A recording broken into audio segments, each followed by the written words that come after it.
All right, welcome back to another episode of the Stories to Remember. On today's episode, I'm having Shirley McKinnin with us.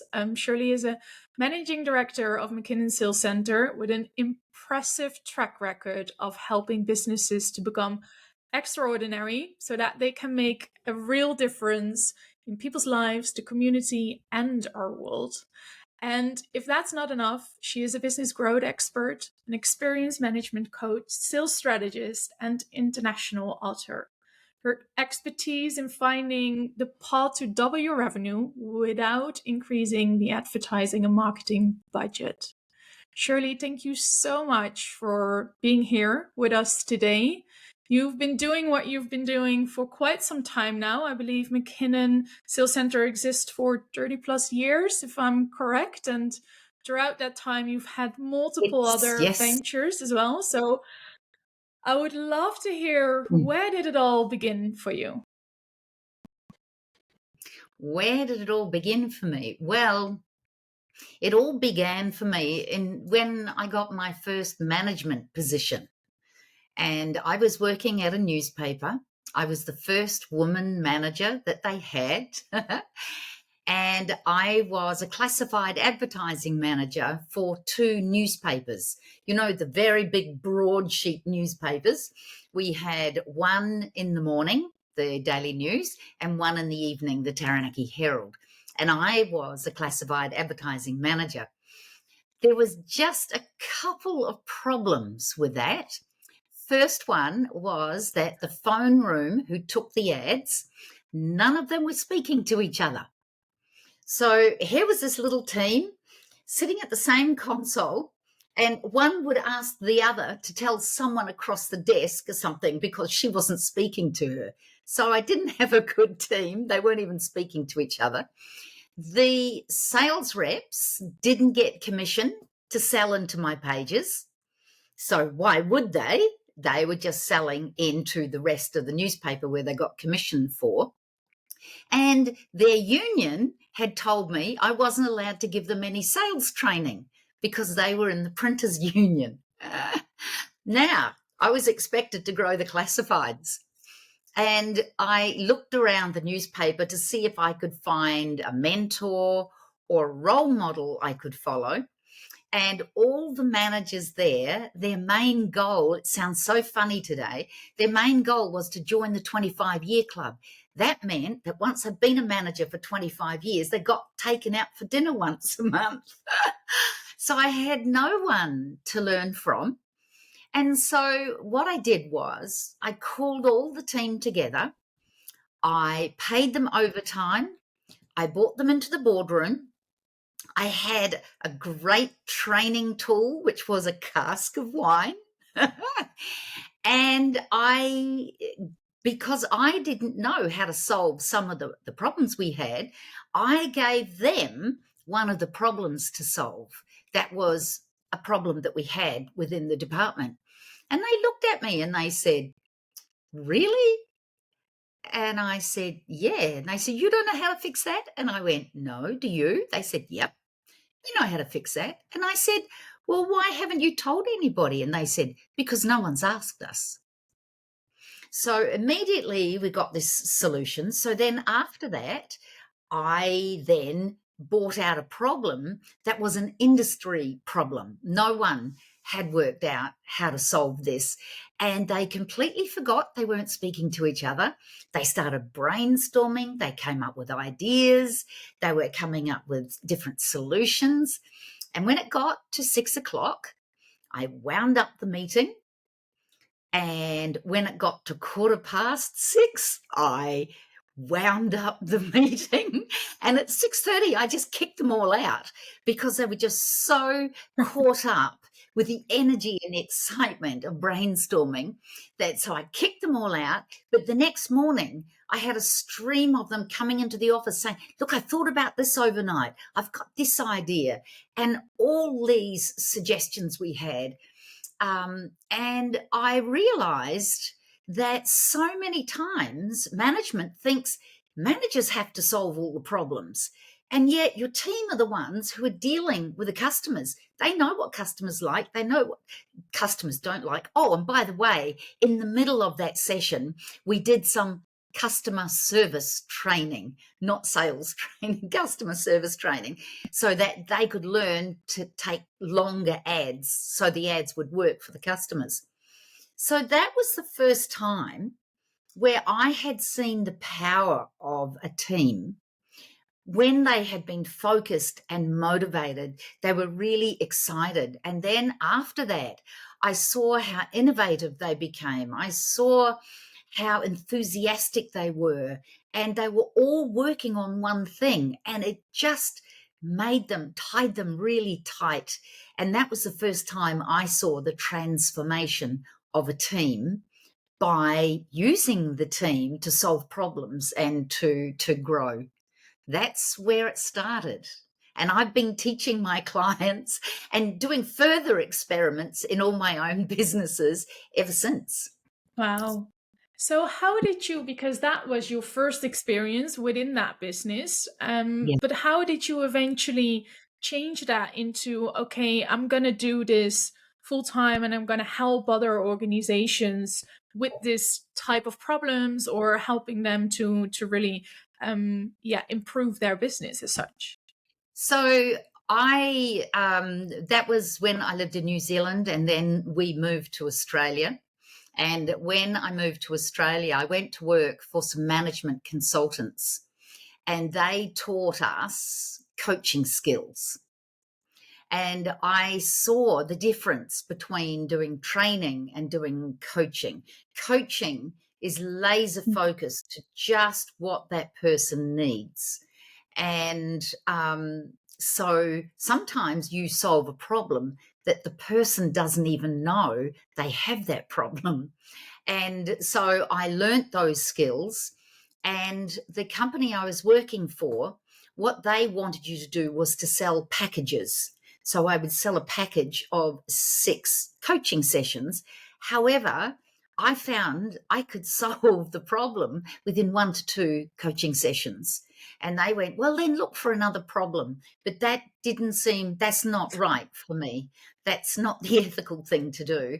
And because they insisted on packages, then I decided I would go out on my own and I would offer coaching to solve a problem. So no packages, just you have the problem and we'll coach till we solve it, and totally customized training. And that training always starts with a problem, and then I work out, why haven't they been able to solve this problem? Is it the thinking? Is it an attitude? And then I work backwards in actually designing the training. So I went out on my own, and my business grew through testimonials and through word of mouth. And I wasn't marketing. I was just getting calls from companies saying, you don't know us, but we need your help. So that's how it transitioned. Wow, that is really amazing. I think it's feels so different from how the market is today, where it feels like you need to do a lot of marketing, as at Yeah. least is being told on social media everywhere. Do you feel that is the change or the difference between maybe when you started and where we are now as well, or um, do you not really believe in that and more the power of indeed getting out there? Look, there was one strategy that I did, which did help me kickstart. And that was when I worked with someone, and when they were really happy with the result, I asked them, is there anybody else you know who might be interested in what I did? So I looked for referrals. And one manager I spoke to, he said, I know lots of people who need to work with you. And he gave me a list of 10 names, and he phoned them all first and told them I was going to call. And when I called, like they said, well, we don't know who you are, we don't know what you do, but Jack says we need to talk to you, so come and talk to me. And so that was a big step up. But I have always asked for referrals and testimonials. And when I ask for testimonials, I never give my clients another job to do.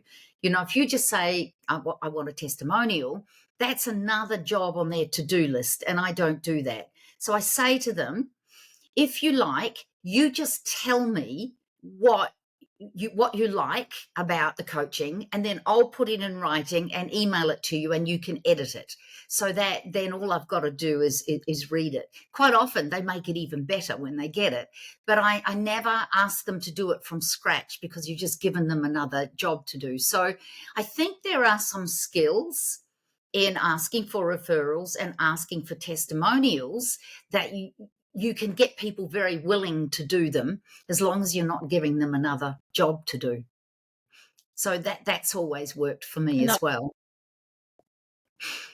Yeah, Mm. I love that approach. And I think the power of mouth to mouth recommendations is always Mm. so strong, and is basically the best marketing you can have. So, yeah, smart choice there.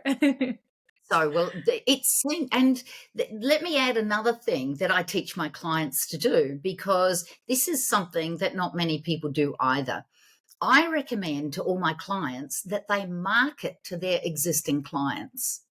And what I mean is that they, maybe if they're not working with them at the moment, they do a monthly email and do it in an interesting way and explain some of the things that they are doing. Because one of the things that I find in a lot of businesses, they will do something for a client and the client thinks that's the only thing they do.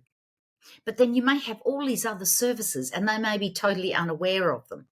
So I recommend all my clients to market to their existing customers, because these are people who know, like, and trust you. And so they will see, oh, wow, I didn't know you did that. Or they'll hear someone who's looking for it and they'll say, yeah, go to these guys because they do that as well. So, market to your existing clients is way more productive than going out there trying to find brand new clients. Looking for brand new clients is the toughest, most expensive strategy to try. Yeah, I think this was one of your key elements as well, that there are about 33 ways to grow your revenue before going out for the most toughest and expensive strategy of finding new clients. So Yeah. give us a handful. You've just mentioned one. What are some of the other strategies then? Okay, so I teach a lot of internal strategies. I have internal strategies that grow the business in sales, and I have internal strategies where the team grows the business. So if we're talking about sales, basically, if you are a business where people phone to find the price of something, then training those people in how to take that call will give you a very high conversion. So, for example, someone phones up and says, you sell a widget, how much are they? If that person then says, do you mind if I ask you a few questions to make sure that this is the right widget for you? And then starts asking the questions so that they can then find out that this is exactly the right thing for those people. They build a relationship while they're doing it, and they end up with a good relationship, and they're not competing on price. So that's just one strategy that you can use. There's just so many. Anywhere where a word is spoken or a word is written, so on a website or in a brochure, or any communication with clients, you can actually increase your conversion rate significantly. I taught some young engineers how to ask questions really well. Asking questions is the superpower for sales. How to ask questions really well. And the following month, their sales increased by 365%. And all they did was learn to ask Um, really good questions. So many so ways within a business that you can increase your conversion and your growth. what would you say is the one tip or one way to ask a really good question? I know there are probably tons of different ways or things you need to learn to be able to do that, but if you had to give one tip to someone who's No. listening here to this, no? Okay. Okay. So the difference between an open question and a closed question is huge. Hmm. So, for example, a closed question shuts people down because it's a short or a yes or no answer. So you imagine you're trying to build a relationship with a business person you've never met before, and you go, "So how long have you worked for this company?" And they go, "Oh yeah, 5 years." Right. Okay. And is it a good company? Yes. And you're tempted to ask them what their star sign is because you're trying, it's like pulling teeth. But if you say to them an open ended question, and the best open ended question ever is tell me about, and then shut the mouth. So tell me about your career and what you were doing before you started here. Now, what will happen is they will go, "Oh, well," and they will give you a lot of information, and it'll be a nice conversational flow, and you'll get a lot of information, and you can listen to what they're saying and pick one thing that they've said and say, "Tell me a little bit more about that." Now, the more they talk, the more they feel that you're listening, the more empathy you're building, and the more a strong relationship. You can build empathy with one tell me about question. And so that is the most powerful technique. You think about when people come home from work and a husband says, "Do you have a good day?" And she goes, "Yes." And she said, "Did you have a good day?" And he goes, "Yes." And then they sit and watch TV and wonder why the relationship's not working anymore. And the same with teenage kids. "What did you do at school today?" "Nothing." So often my clients will ask me to teach them things to work better at home. And one client was going to pick his son up from school, and he's driving. He says to his son, "So tell me what you did at school today." And he said his son talked all the way home, and it was the longest conversation that he'd had with him for months. So powerful technique. Yeah. I love it. I love it. And I love how it also connects back into other parts of our life. Like it's indeed not just a sales technique. Yeah, like you just mentioned, it connects back to so many areas that we can use it Mm, in. absolutely. So, in Wherever you regards want to to, build a relationship. yeah, exactly. So, tell me a little bit about your journey as the coaching that you did. Like, what were some of the key challenges I guess these businesses were facing? Was there a red line within all of them as well? And what was that? Well, most of the businesses I work with are have a boss who wants to do the best by their team, knows their team could be doing better, but doesn't know how to actually bring it out themselves. Sometimes I've done a lot of conflict resolution where there's conflict within a team or some people within the team, and I get them get back together again. But very often there is a sense that we want to do better, but we just don't know how to make it happen. And so I will talk to the boss in a closed room and find out what he thinks the problem is, what he's done to contribute to it. And I then decide what I think the solution is and how we can. Sometimes it's a mixture of coaching and training. Sometimes it's just coaching certain people. But sometimes the boss hasn't got it right.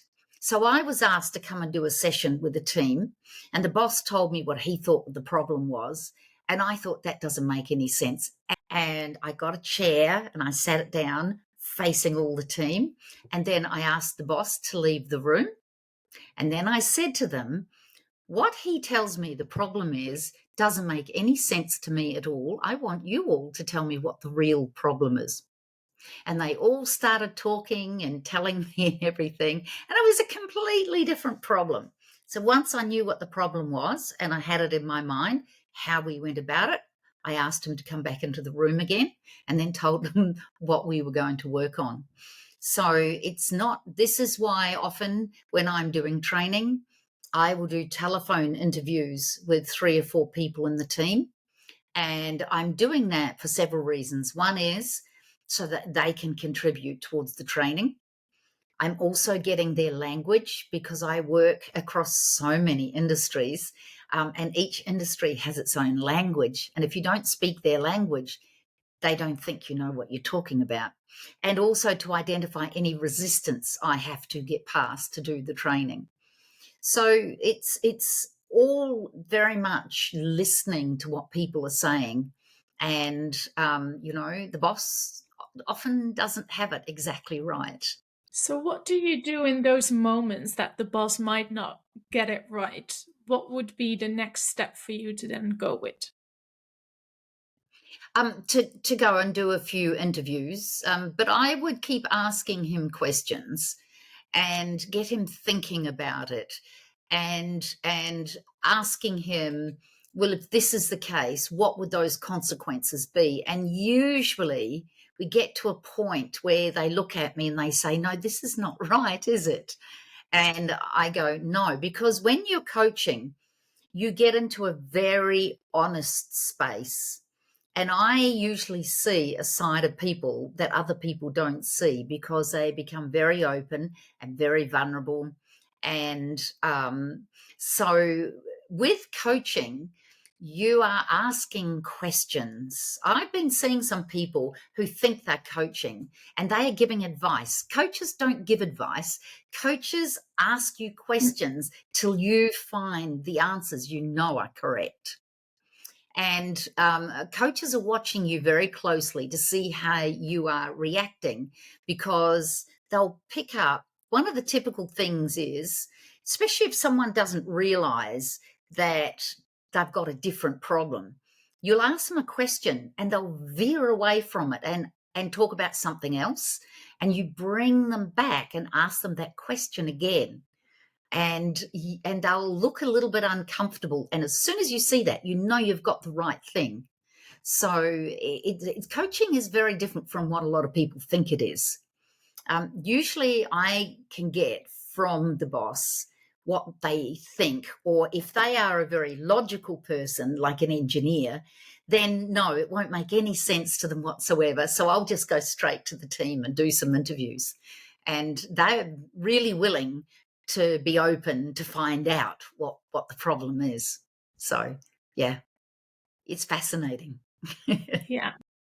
It definitely is. And I think there are a couple of really powerful points that you mentioned there. First and foremost, the one that where coaching is about pointing it back to the person in front of Mm, you, is making it all about them and letting them find the answers rather than you giving them the answers.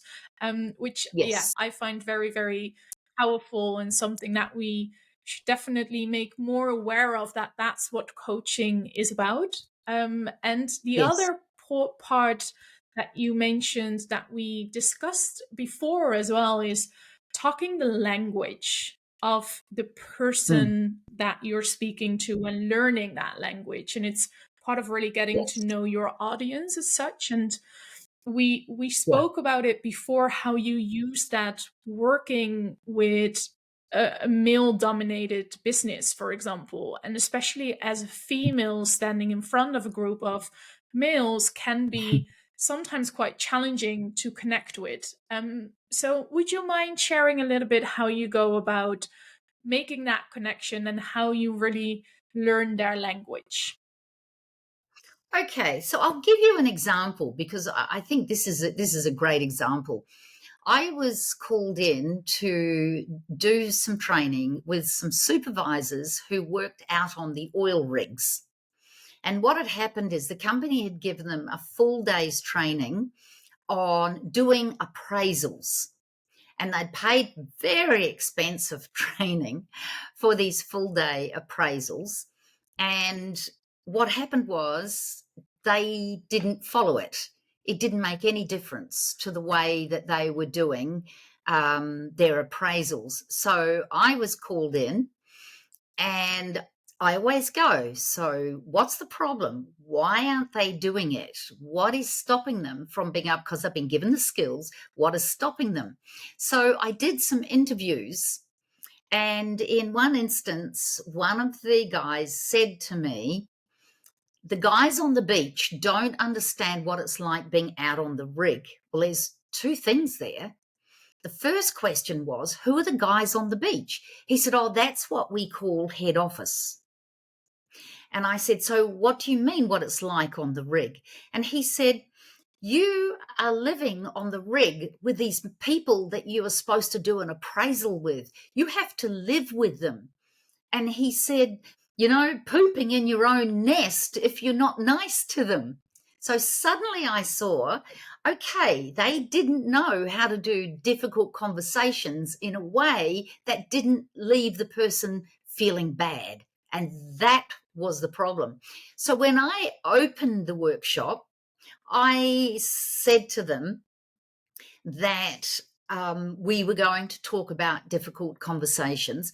And I said, because the guys on the beach don't know what it's like for you guys on the rig. And they all went, yes, exactly. And they went, finally, someone who knows what she's talking about. And so that immediately we connect straight away. And usually it's language that will connect and make you an authority, or will disconnect and they won't want to listen to you. So every industry has its own language. And it's a little bit like you were saying, I have worked in male-dominated industries. I work a lot with male business owners as well. When I work in oil and gas, I work with managers who care about their team, and I talk to them about when something jumps into their mind. They need to notice when they suddenly think about someone. And so he goes, yeah, well, that happened the other day. Someone was going to do something for me and it just jumped into my mind. I wonder if he really has got it right. Now, that's intuition, but I can't call that intuition when I'm working in that sort of environment, especially with engineers, because they would dismiss it out of hand. But when I change the language and say, I want you to notice when something jumps into your mind, you need to actually act on that. They bought it completely and said, okay, yes, I don't usually, so I'll do that in future. So that language is what makes you an authority for them, and they will listen to you in such a simple thing as with language. It's really important. Yeah. Yeah, it goes back to indeed connecting to how they stand in life and how they do things. And especially for analytical people, they're more in their head than they would be in their body, and for Yeah, men in general. So yeah, I yeah, find that very, very powerful. And I think it's so beneficial for so many people out there who wanting to get into either service-based business or coaching business, where they really learn that piece as well, to connect and back again to yeah. relationships. Like if you're in a relationship with a female and a male, they're both thinking differently and they're both connecting probably Mm. differently, so it goes back to that as well. I do workshops where I get people to rip up a piece of paper. And if you give the correct instructions, they will rip it up in one of four ways. And I then tell them the strengths and the weaknesses of the people and how they've ripped up their piece of paper. And I divide them up into four in a room. And they can see, oh, that's why you and I didn't work really well. on that project, and at one time a company got me to do it with their managers and their wives, and it was hilarious because the wives were going, "Oh, that's why," and because it's fun and it's a simple exercise, it really makes a huge difference to people. It really does. Yeah. So, what I find very interesting is by everything that you've shared so far as well, there doesn't seem to be one type of challenge that you are hired in for. It feels like whenever there is a challenge within that business, Shirley is the person to hire. Is that correct to say, or do you have certain elements that you're more focused on? Well, I'm always just focused on people. I'm not a structure coach, I'm not a finance coach, I'm a people coach. So, what happens is, like, for example, I had one client that I was their business coach for 12 years, and anybody within that business, if they had any problems, they were told to call me. And so it could be someone that was overwhelmed by the workload. And so I did one on one coaching. There were some problems that I got called in.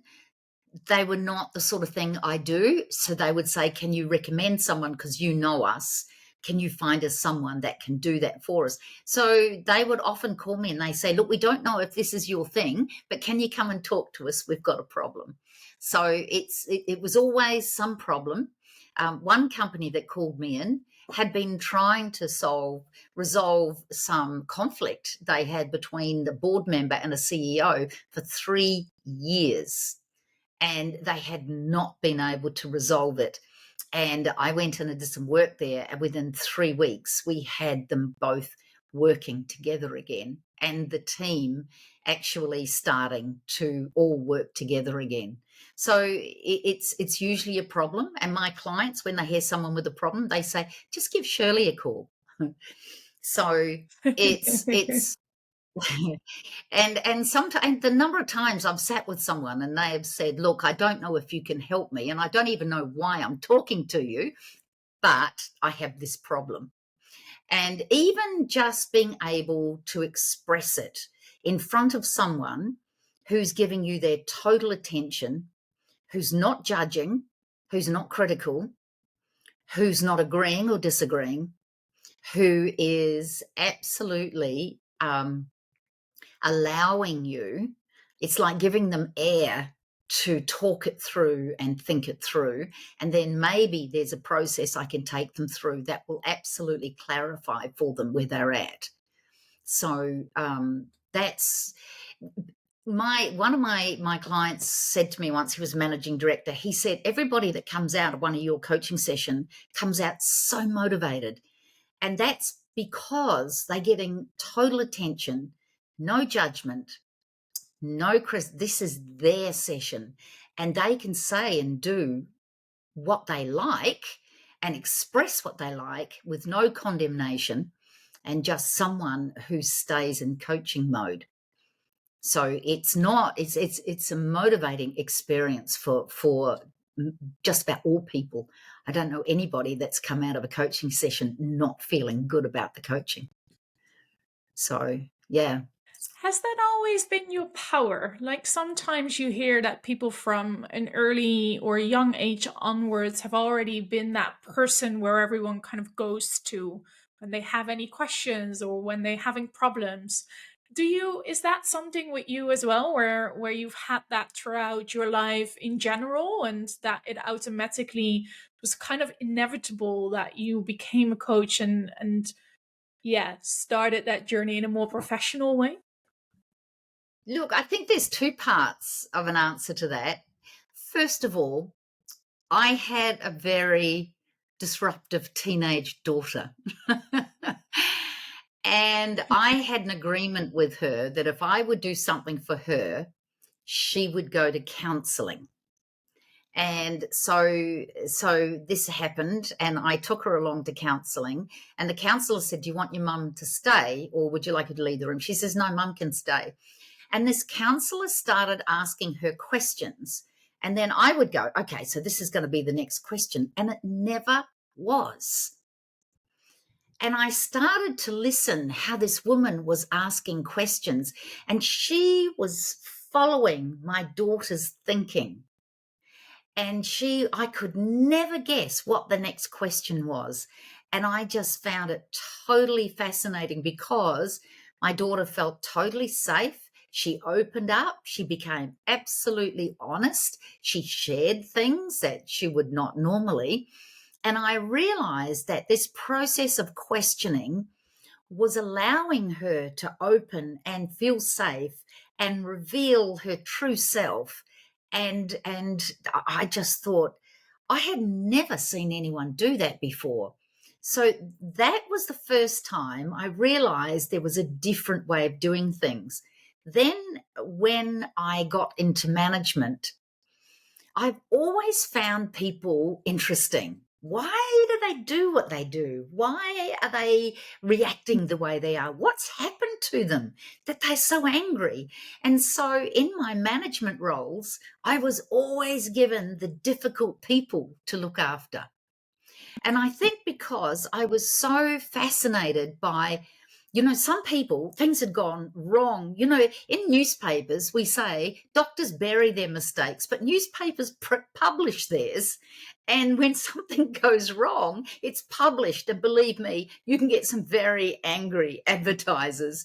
And they would come charging in, and I would be so interested to see why they were so upset, what had happened that obviously they felt I was really listening to them and they felt listened to.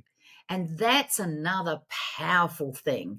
When someone feels listened to, it changes everything. And that's what those open ended questions do. I've had people come in angry, ask them an open ended question, tell me what happened. And they start out and they're telling you, and they're very angry, and then they calm down. And in the same sentence, they apologize for being angry. So I always find people fascinating. Why? A lot of the time, I feel like I'm an interpreter. I'm interpreting for. So I say to someone, "Do you know why he reacted the way he did?" And he goes, "No." And I'll say, "Why do you think he did? What do you think would make someone react like that?" And then they'll start thinking about it. And so it's something that I'm fascinated with, and people and their behavior. And so that counseling session made me realize there was a whole way of communicating with someone and then dealing with very difficult people. And over the years, just every coaching session I've ever done, I have learned something from. So it's for me as well as them. Win-win situation there. Absolutely, it is. So I would love to hear, Shirley, around. Well, we've talked about your personal journey. We've talked about what you're doing with businesses, and then there's a stack of books that you've created as well, which are all to be found on Amazon, I believe. How did that came Yes, about? Because that's a whole nother level again. yes. Well, my first book, Team Play, I I realized I was coaching similar things over and over to different managers. Like, for example, a manager would getting very frustrated with someone and they would tell them what to do, and the person wasn't doing it. And I was teaching them about working with people with low self esteem, because people with low self esteem are really nervous about making mistakes. And most of the time, managers don't recognize it with someone. So instead of finding out why that person wasn't able to do that task, they just tell them how to do it again. And so I found myself doing the same coaching session over and over and over again. And I was out walking my dogs. And I had a client who said to me, "Is there a book that we can get with all this stuff that you teach?"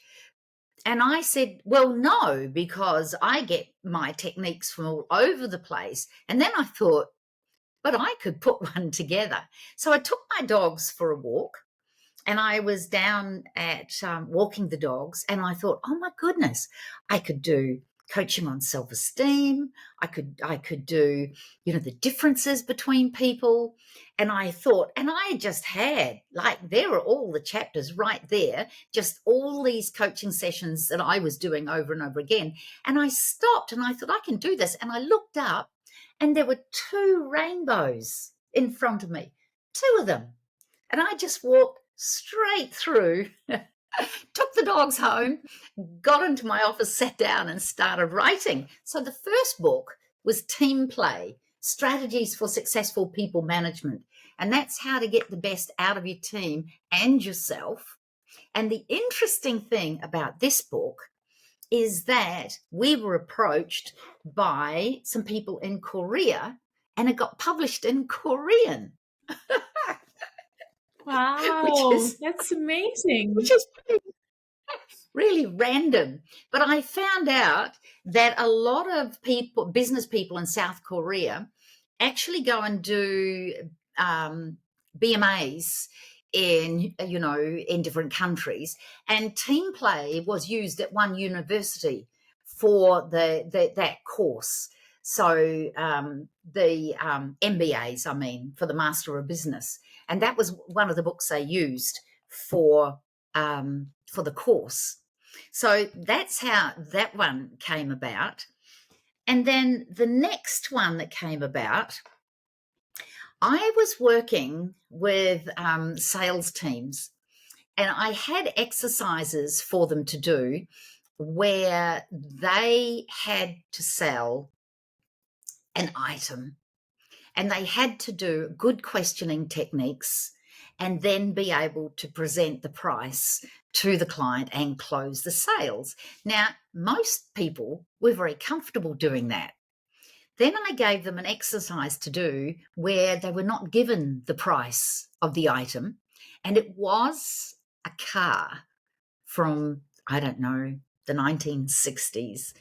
And they had to do the same questioning technique, but this time they didn't have a price. And I noticed they completely changed their questioning. It completely changed. And at the end of the exercise, I got them to tell me how much they'd sold it for. Some people sold it for $1,000. Some people sold it for $2,000, $3,000. One person sold it for $5,000, and the top salesperson had sold it for $20,000. Now, that was fine, but their reaction was so interesting. Some of them got really angry, and when you get anger, you've hit something, you've found something. And they said, oh no, we're not just interested in just the money. I'd feel greedy if I was asking for that much. And I went, whoa, we've got some money issues here. And I tried it on another sales team, and I got the exact same thing. The top person had sold it for top dollar, and the others had sold it for a little bit. And I realized that they were now, because they didn't have a price, were selling it from their own perspective. And they weren't looking at it from the client's point of view.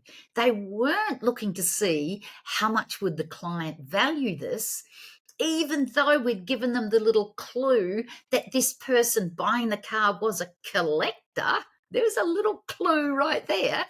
They weren't doing it from the client's point of view. And I realized that there were issues around money, which is weird when you think, because salespeople are measured budgets and dollars. And so I went and did a series of interviews. There was one lady that I was coaching who was always giving her money away and always running out of money. She wanted to buy herself a house, but she was always giving it away. And I did an NLP technique on her. And then I went and had breakfast and shouted breakfast for one of my very wealthy clients. And I did the same technique on him. Now, this technique is, if you close your eyes and there's a pile of money, whereabouts is it? How close or far away is it? And is it color, black and white? So the lady that was giving her money, it was way in the distance and it was like a black and white drawing. This wealthy client of mine, when I asked him, where is it? And he just opened his eyes, looked at me, said, it's in my pocket. Where else would it be? And I realized this different perception of money. And he said to me, why are you doing this? And I explained it to him. And he said, he grabbed my hand. He said, there's a book in there. There's a book in there. And he was right. And it was a hardback book called Coach Yourself to Wealth. And especially in Australia and New Zealand, it's frowned on giving someone money. So I found all these layers of disapproving that we have. Like, for example, a divorced couple. If there's a little boy goes to visit daddy for the day and daddy gives him $20 to spend and he comes home, often the mother says, typical, can't spend time, he gives you money. And the child picks up that there's something wrong. So there's something wrong with being given money. But you look at the Chinese culture, they actually have a time of the year where they give a gold coin in a red envelope as a gift. You look at a Greek wedding, people pin money to the bride's dress. Guess where all the millionaires are? The billionaires, they're Chinese, they're Greek. So I realized these differences in cultures around money. And I put this book together, and at the end of every chapter, there are exercises for you to do to find out if you have got money issues that are getting in the road of you making and keeping your money. So that was the next one. The last one that I did was for the direct sales. Yes. No, go ahead, please. Yeah. This one was for the direct sales industry. I was training people in the direct sales industry. And what I did with this one is I told the story about two women that join a direct sales industry. One does everything a certain way and it works really well. And the other one shrinks and doesn't like and doesn't feel comfortable about doing some things and it doesn't work for her. And then the next chapter is a coaching chapter on why it worked for one and not for the other. I figured that one I could actually get in the bestseller list on both fiction and nonfiction at the same time with the same book. And they tell me now this is the Bible. This is the Bible for direct sales because there's so much good information in there. So, and then I've got another book that's actually a manual called From Project Manager to Project Leader.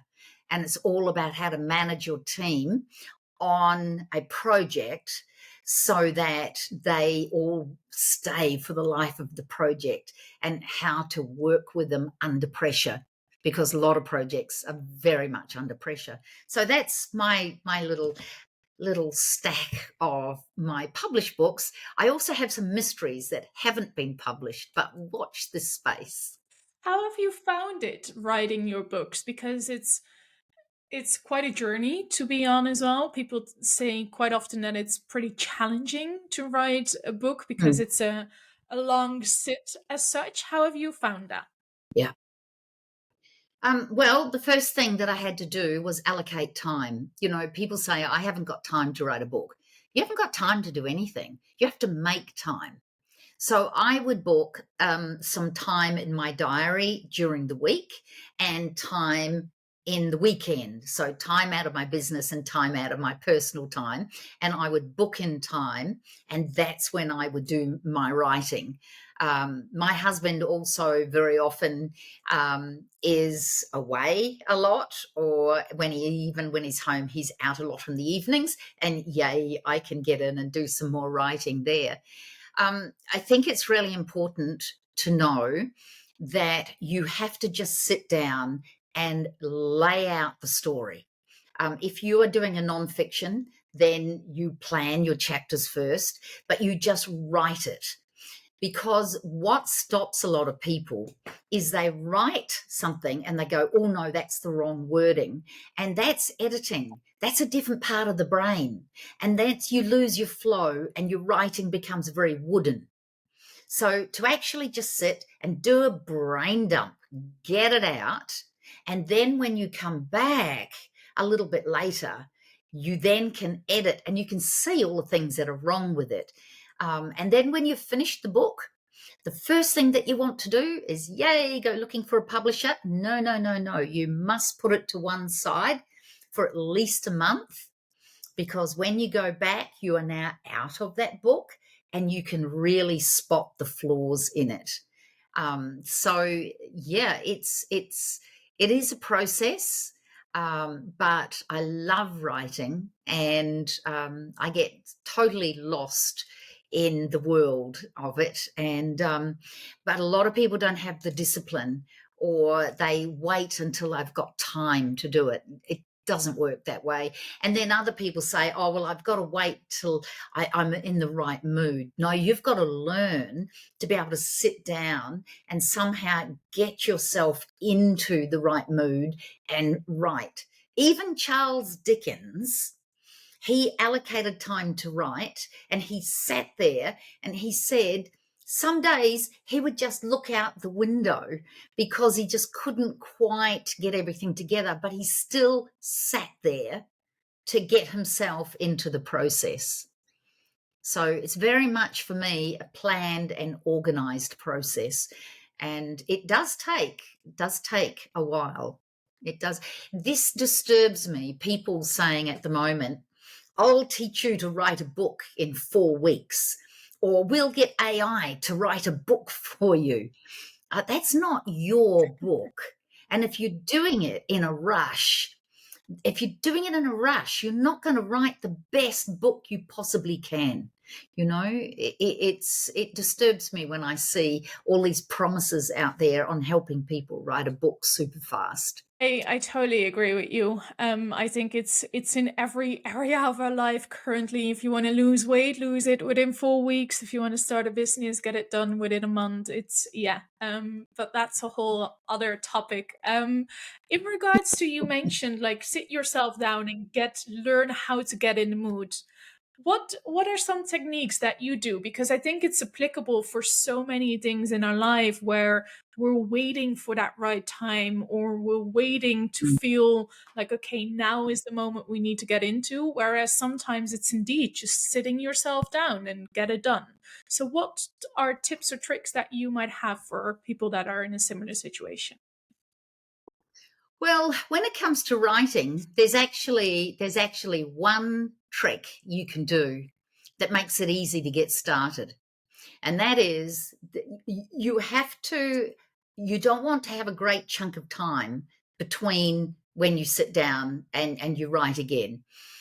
When you're writing, you try and stop yourself in the middle of a sentence, so that when you come back, you know what the rest of the sentence is. And so what I do is I go back and I read the paragraph before, and I know what I was going to say, and straight away you're finishing the sentence and you're carrying on. The hardest thing is starting a book or a chapter. And I always loved what Douglas Adams said, who wrote The Hitchhiker's Guide to the Galaxy, a trilogy of 5 books. I love that.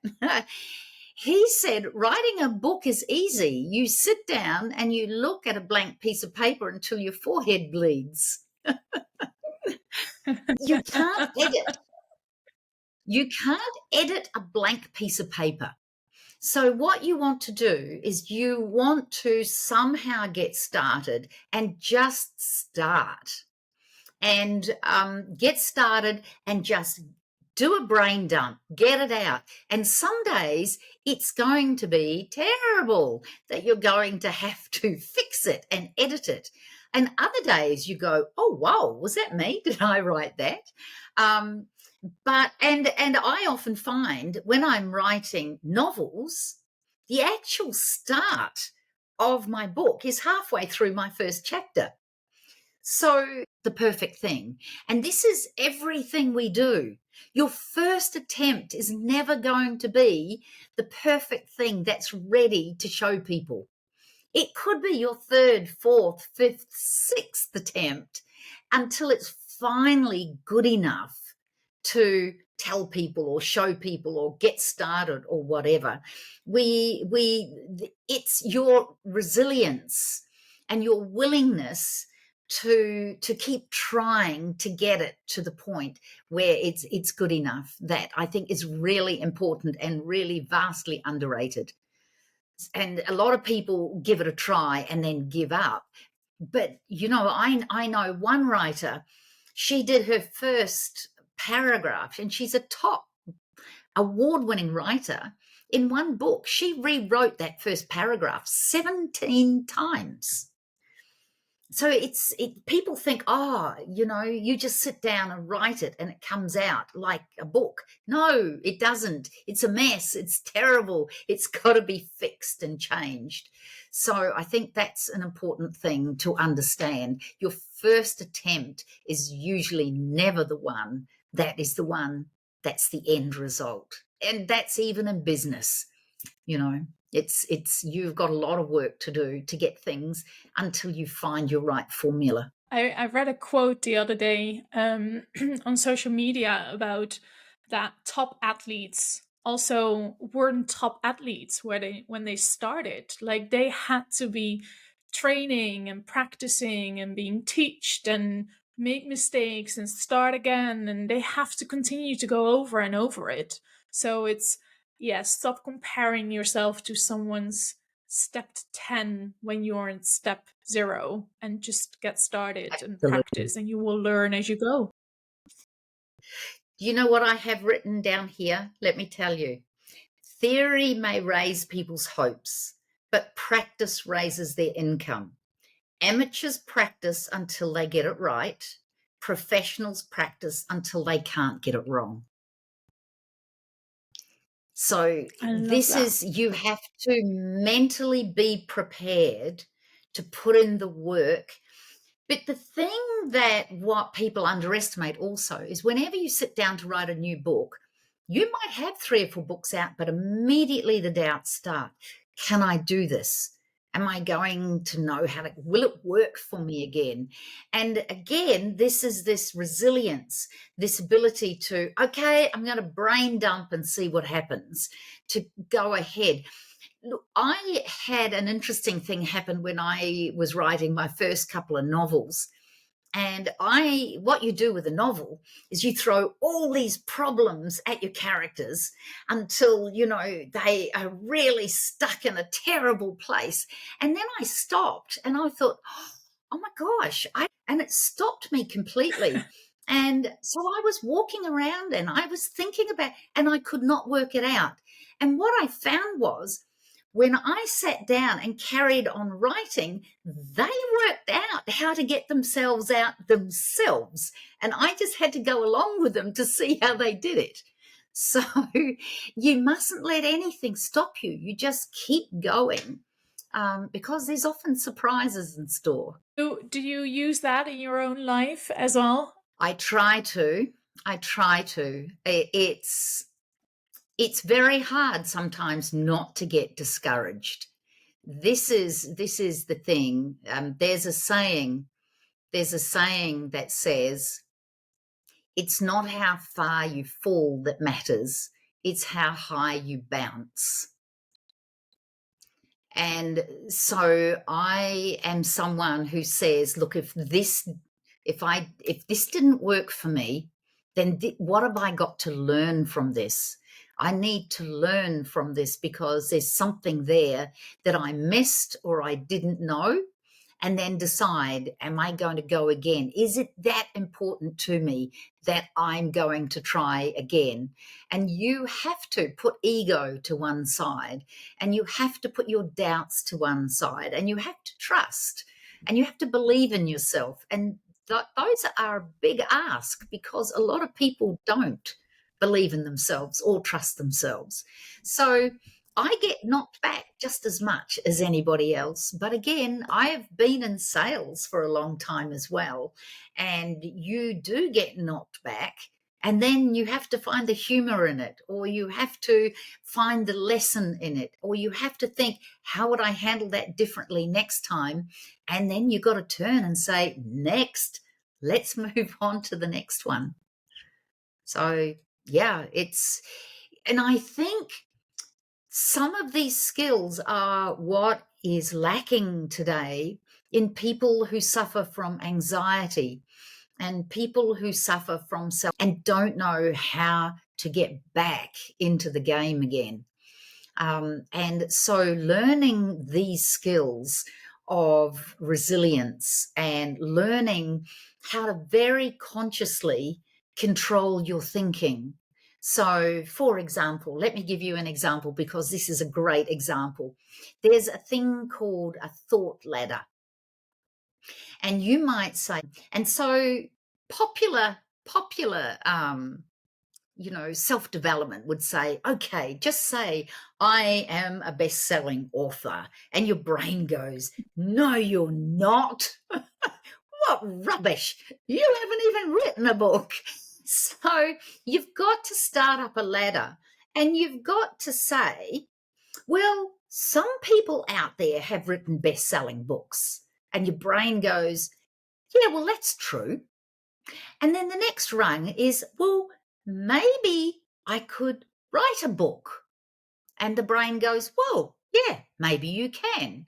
And then maybe I can learn to write a good book. So you have this ladder of thinking that you consciously control your thoughts. And because your thoughts dictate your feelings, your confidence grows a little bit. You become more self confident. You believe in yourself a little bit more because these thoughts you're thinking are believable and your brain won't fight you with them.